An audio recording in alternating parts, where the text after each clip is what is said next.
Hey everyone, welcome to the approaching aggressive or fleeing Pokemon part of the guides that I'm making.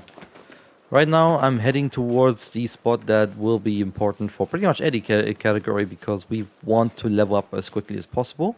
And on our path we actually have a few aggressive Pokemon right here. Like we have the Shinx over here. You see how they have their bubbles when you cause a bit of noise. That's when they like notice you. Especially when you go for unspotted catches on those that tend to flee.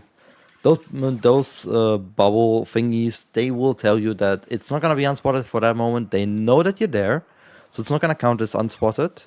You have to watch their behavior. If they kind of like stop looking, like right now, those definitely are unspotted again. They're kind of like moving around, not knowing that you are here. If I roll again, they know that I've been here, because they hear your last landing position. So, with those, usually when they see you, they become aggressive and you can't catch them anymore.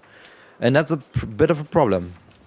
So, these Pokemon are now aggressive at me, they will launch attacks. Sometimes you will need to dodge them. Right there, that got stuck on a tree, don't mind that. You can, as long as you are in the dodging position, you shouldn't get hit. That just gets stuck on a tree, that sucks. So, you can kind of like dodge through things and everything, so that's important to know. But yeah, those Pokemon, you cannot catch them as they are because they're aggressive. I have a bunch of mud balls here. A spoiled apricorn, which we kind of like count as a stun value of one mud ball, as kind of like a stun value of 2 sticky globs, kind of like a 3 in terms of effectiveness. That's in how we usually talk about them in terms of their effectiveness and when a stun is triggered. Like a sticky globe is definitely the most powerful, but yeah. So if you want to catch any aggressive Pokemon that already has targeted you and tries to kill you, notably with the X over the head, because when you try to catch, it just does this, bonk, it does nothing. It just bonks it, and there's nothing going on, and that's not useful. So you can also dodge. You can also target a Pokemon and dodge to the sides. Oh, yeah, there we go. It hit me. But if I now stun a Pokemon, sometimes when it doesn't attack, it actually still gets to look around and everything. But as you can see, it now has a catching bar. And that means I could catch it while it's stunned, and then once the stun goes away, it is able to, it is not able to be caught again. So that's kind of in general how that works with the Pokemon. And also this Shinx back there, we went out of range of its aggressiveness. When we go far enough away, they will forget about us for the time being. Sometimes this kind of like state switching can be glitched. These are referred to as glitched Pokemon. They don't appear to be aggressive towards you, but yet they still act like they are aggressive in terms of their catching status. So they cannot be caught and do the bonk sound when you hit them. That's something to keep in mind. Like a good example for that is Sneasel. Sneasel always ends up in that glitch state when you don't catch it first try. What is this Shinx doing? Pathfinding is funny in this game. It might actually be stuck up there. That's great. Anyway, let's move on. So you see how I can kind of like move around. It needs to make eye contact to be able to actually get aggressive at me. So like it's trying to search for the sound source, and it hasn't been able to find me yet, and it like turns, and this is an important strategy to manipulate for backstrikes. Getting to make the Pokemon, you know, turn around in the direction you want, so a backstrike is much easier for you to accomplish, is a valid strategy. The important thing is knowing which way the Pokemon turns at first. As you can see, I reacted to it running around. Sometimes the exclamation mark might come, it might trigger a glitch state, it might just, you know, forget about you. It might actually successfully trigger their aggressiveness. That is always just up to how it happens in the game. Don't get discouraged if it does end up being aggressive. It's a bit finicky to deal with. Alphas are much more aggressive on that note. It is really hard to run around an alpha. Usually when we deal with alphas, we already have a right Pokemon. But you see, like, it hears me from this far back, and I can, like, make my way around. And it's the same concept that you can apply even to an alpha. Like, we can just annoy it. It's really funny. And we can still backstrike it. And the backstrike bonus is just very powerful. But yeah. And if it breaks out... actually, I need to show you that. There we go.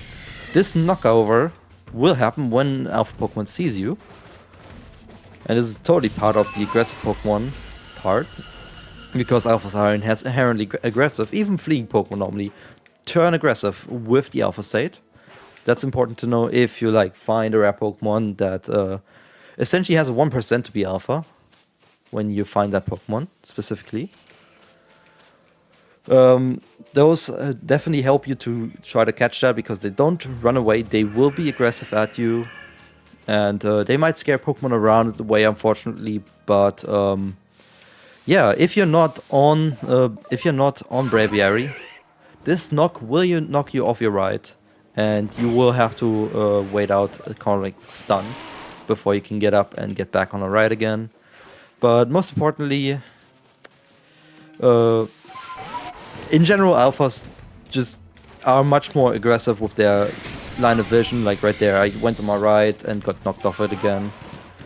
And they're honestly the best tool to practice this essential part of the game, where we use the Beautiflies to level up early on. Don't mind the flower bed here being so colorful. It's just because I've done the Shaman quest.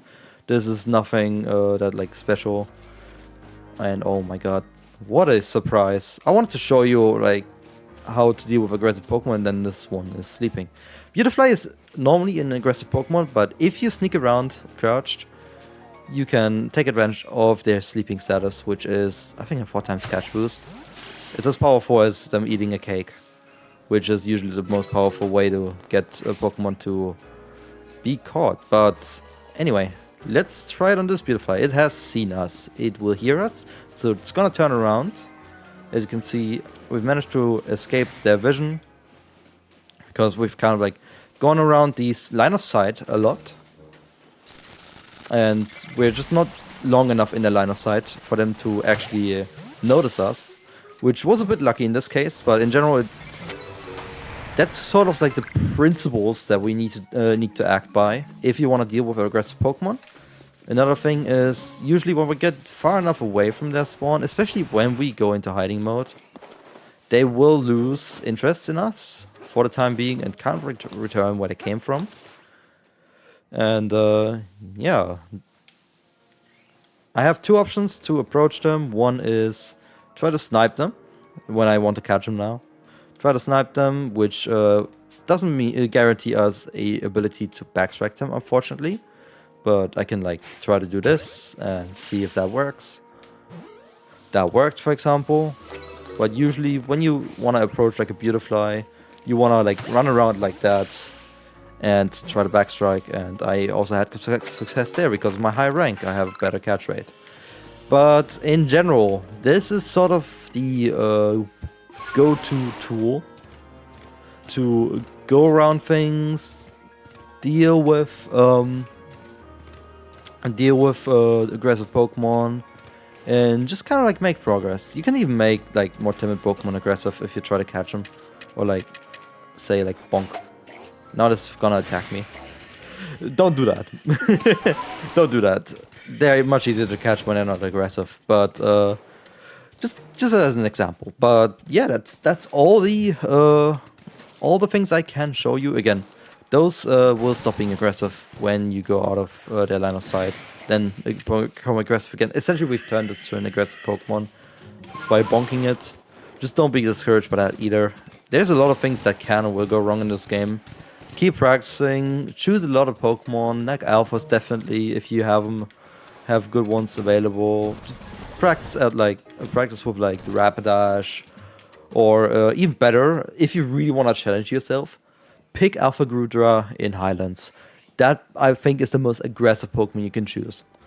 But yeah, that's pretty much everything I can tell you about aggressive Pokemon. And fleeing Pokemon is pretty much the same, but like without the aggressive aspect. They will run away if you fail a bunch of things. Like if I go Fieldlands, Camp, and I go down here,